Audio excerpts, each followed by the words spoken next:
Welcome to this very special edition of the KJ Masterclass Live, the show which ensures that you profit from your time spent here with experts, either through their industry insights, information, or simply learning from them.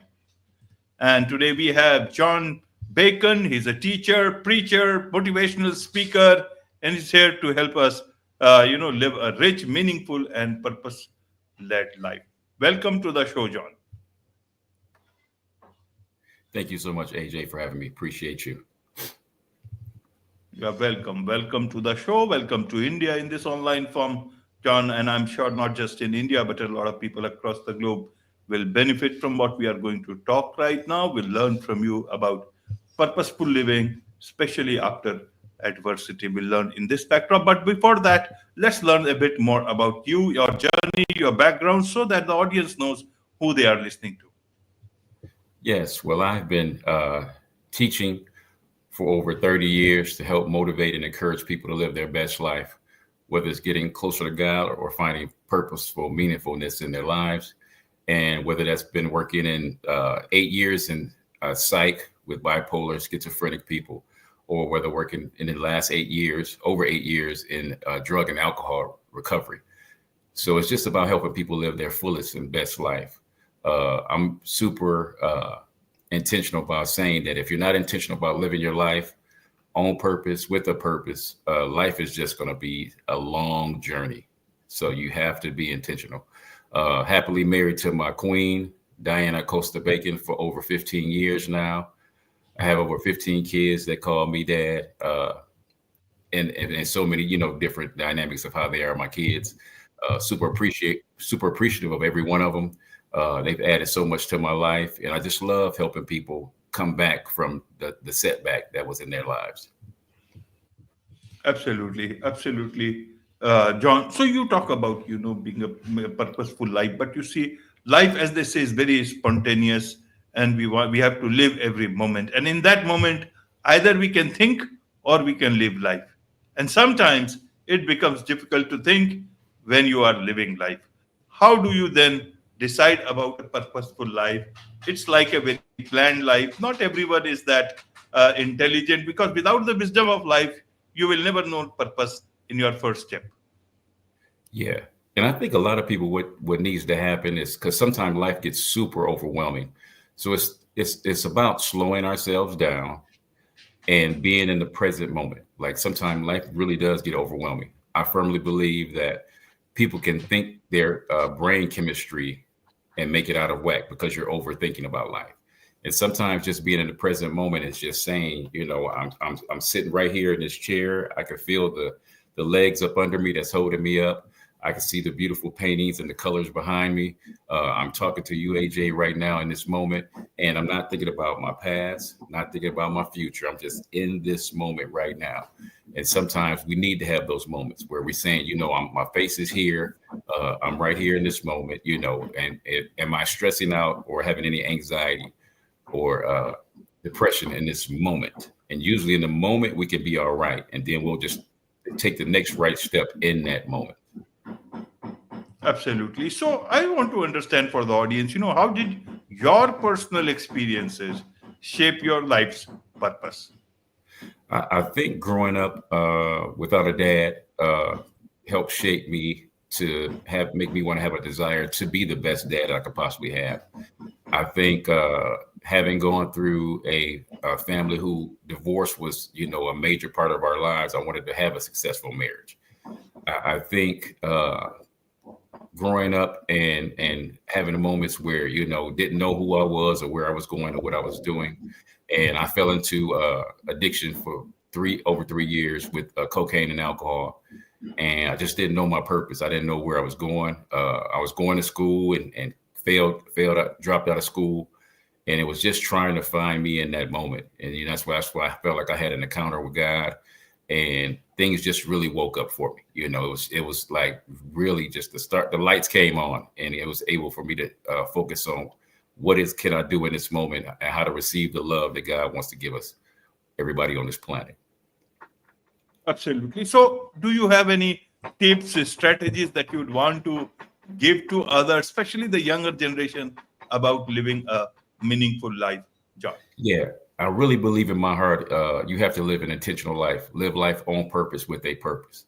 Because if you're not intentional about living your life on purpose, I can guarantee you that you will be in major debt. I can guarantee you that you will be in toxic relationships. I guarantee you that your health is going to be shot, whether high blood pressure, diabetes. If you're not intentional, your mind will, play tricks on you, and you'll have anxiety and depression, and you won't know your purpose. So you truly have to be intentional about living your life on purpose with a purpose. So I firmly believe that you have to be intentional about knowing where your money is going, not just using your credit card to tap or swipe or, uh, put the chip in. You have to truly know where your money is going. So you have to acknowledge, like, let me get my finances together and be intentional about it. With the relationships in your life, you have people in your life, and it should be three types of categories of people that you should have in your life. Either you're helping somebody, they're helping you, or you guys are helping each other. And if people can't be, in one of those three categories, you have to put boundaries around your life to say, I won't allow this to happen. And then physically, you have to be intentional. We have to get past the, what tastes good and what feels good. You have to ask ourselves what's actually good for our health. And then mentally, you have to have things in your life like journaling, whether it's praying, meditating, things that you're intentional about, that your mind will stay sharp. And then you have to know, what is your purpose on this planet? Why are you here? What exactly are you supposed to be doing? And where you're going, have some direction. So have to be intentional about doing it, because if you don't, life will easily take you off track. Right, John. So have you come to know about your own purpose? Are you living your purpose now? Oh, yes. I really truly believe for the last 27 years, I can easily tell you, I can acknowledge that my job is to motivate and encourage people and lift them up, draw them closer to the kingdom of God, and then also live their most purposeful life. I firmly believe a great way to find out, how to find your purpose. It really is, three questions that I always love asking people is, and sometimes I use analogies with them. And I ask people, have you ever seen an apple tree uh, strain to grow? And most people say, no, I've never seen an apple tree strain to grow. That's because it's genetically designed to produce fruit, naturally. You shouldn't have to struggle with your purpose in life. You should know exactly what it is and hone in on that gift. So you got to find out what comes naturally to you. I cannot, program phones. So I don't try to program a phone. I'm not a mechanic, so I don't try to fix cars. But I understood that when I got in front of people and started telling them about how to have a fulfilling and purposeful life, man, things just started flourishing. So number one, it should come naturally to you. Number two, have you ever heard an apple tree strain? I mean, have you ever heard it? I mean, I've seen an apple tree eat apples. So an apple tree is genetically designed to produce fruit so other people can eat off of it. When we're living our best life, we should be able to pour into other people's lives, and they can eat fruit from our lives. So we are supposed to share ourselves with everybody. So you're supposed to be, if I had the gift of, being a mechanic, which I don't, if I had the gift of being a mechanic, I love being a mechanic, but it would be a blessing to the people that I'm fixing their car. The same thing with me teaching. I love to teach. Who benefits from me loving to teach? The people that I'm teaching, so it's always, you're supposed to be giving your gift away. Your gift to you should come naturally. But it's one question that a lot of people don't ask themselves is, what in this life really makes you mad? Like, what really irritates you? And that's usually an indication of the direction that you're supposed to go in life. Because I firmly believe everybody was put on this planet to solve a problem. And it might not be a problem to solve for the whole world, but you'll be able to solve that problem within your level of influence.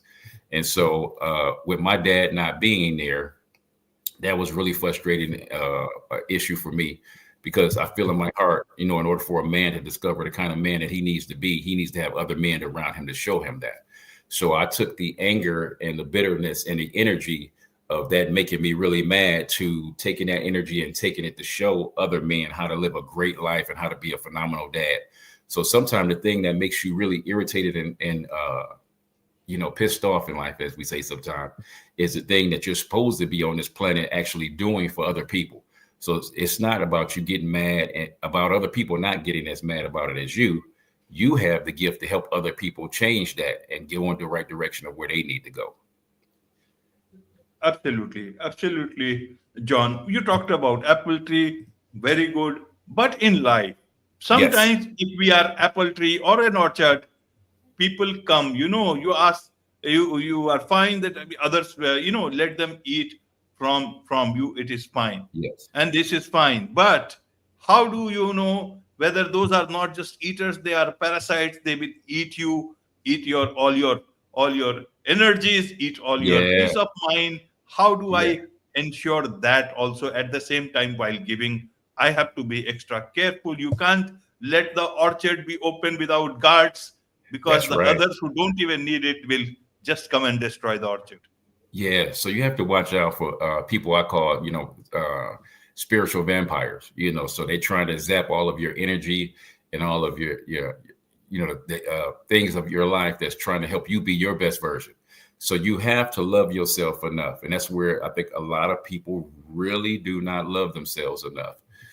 You got to figure out what is it going to make help for me to be the best person I can be, and in the process of doing that, you start loving yourself to put boundaries up. You have to put up boundaries around you, because if you don't, people will zap the energy and all of your positivity out of your life. So you have to be intentional about saying, you know what, these are the boundaries of what it's going to take for me to live my best life. And yes, we are to help other people. But when you try to help people and they don't want to receive your help, it's not that you hate the person or dislike them or wish evil on them, but you take your energy from trying to give to that person and you give to the next person that wants to have your help. They want to take your advice and your knowledge and your wisdom, and you want to pour into those people. But there are some people that's in your circle, that's in your level of influence, that don't want any help. And it's our job to love ourselves enough to say, you know what, I'm going to take that same energy I was putting into this person and put it into the next person.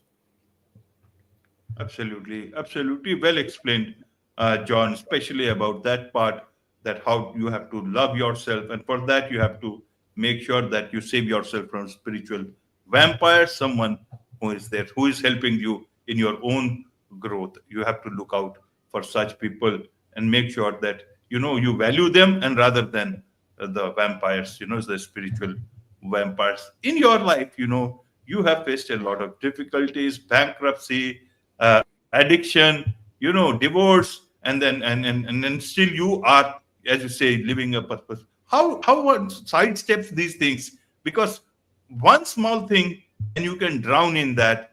How do Yes, you you do can. that? How did you do that for yourself? Yeah, well, you have to I mean, and this is part of, most people having more self-discovery of themselves, because there's a reason why you were put on this planet. You are a gift to this planet, and you have to figure that out. Like, man, okay, I'm not just here just to be taking up air and be breathing. You could be living your best life, and that's what happened to me in all those areas. I was married to my first wife, and we were she had to be on bed rest, because her pregnancy was pretty difficult. And so in the process of that, she wasn't getting but 60% of her income coming in, and I was still working two jobs at the moment.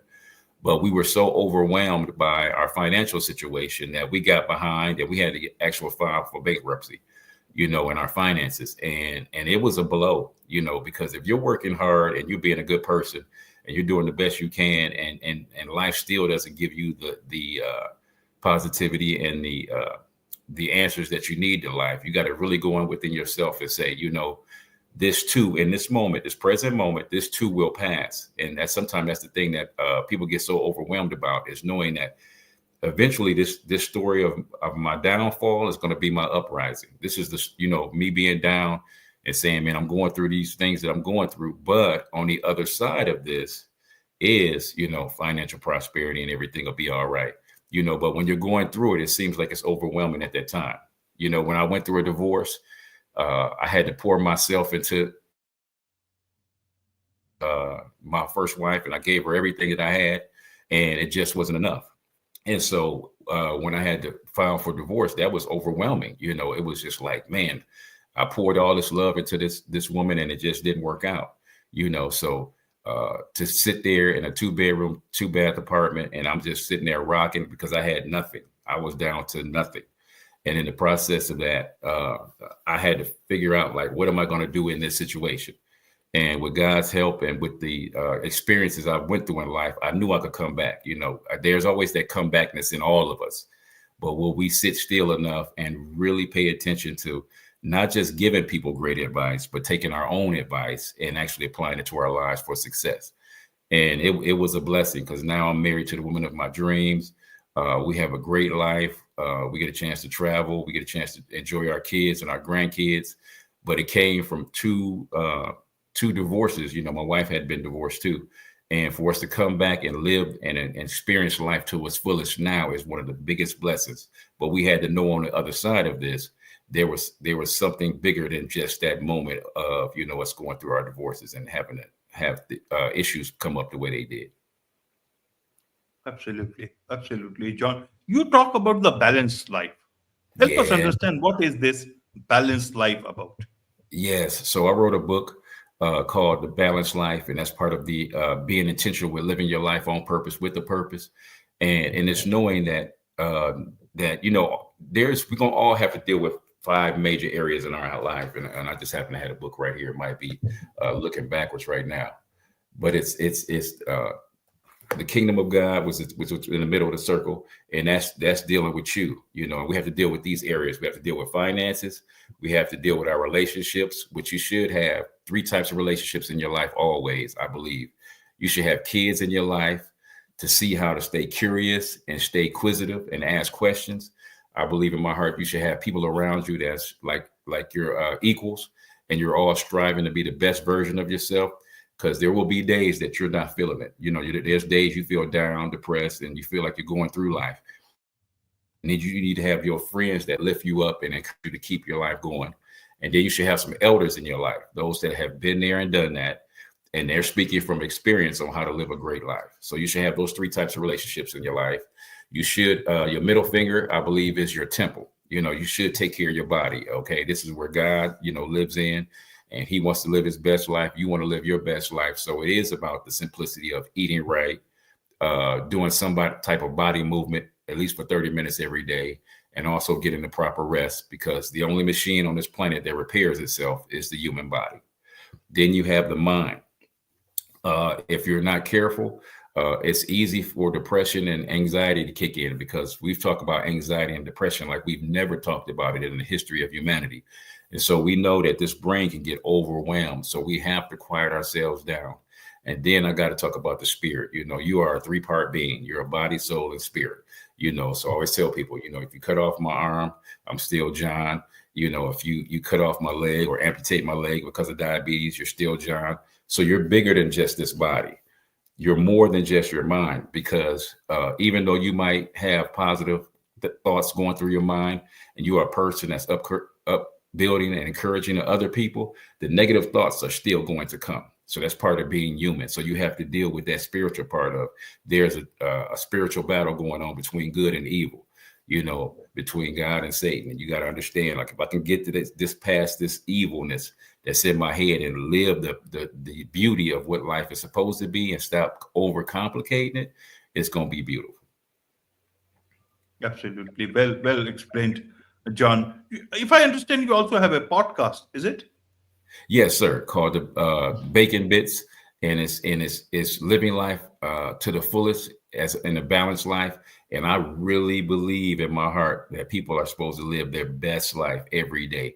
But that don't mean life don't have its challenges. But with the wisdom and the knowledge that we already have, and we apply that, because I always love saying on every podcast, valuable information applied equals success.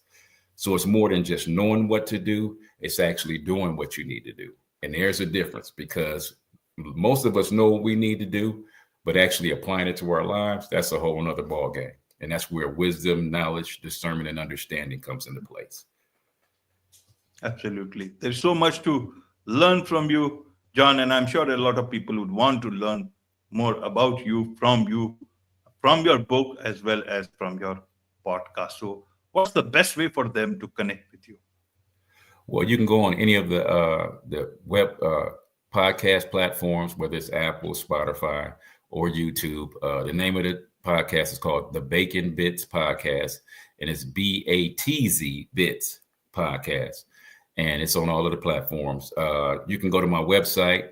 www.kingdomservantsfirst, the number one, st.com, and you'll see me on there. So if you need me for any speaking engagements or motivational speaking, I'll come in and gladly teach those that you would have me come in and teach.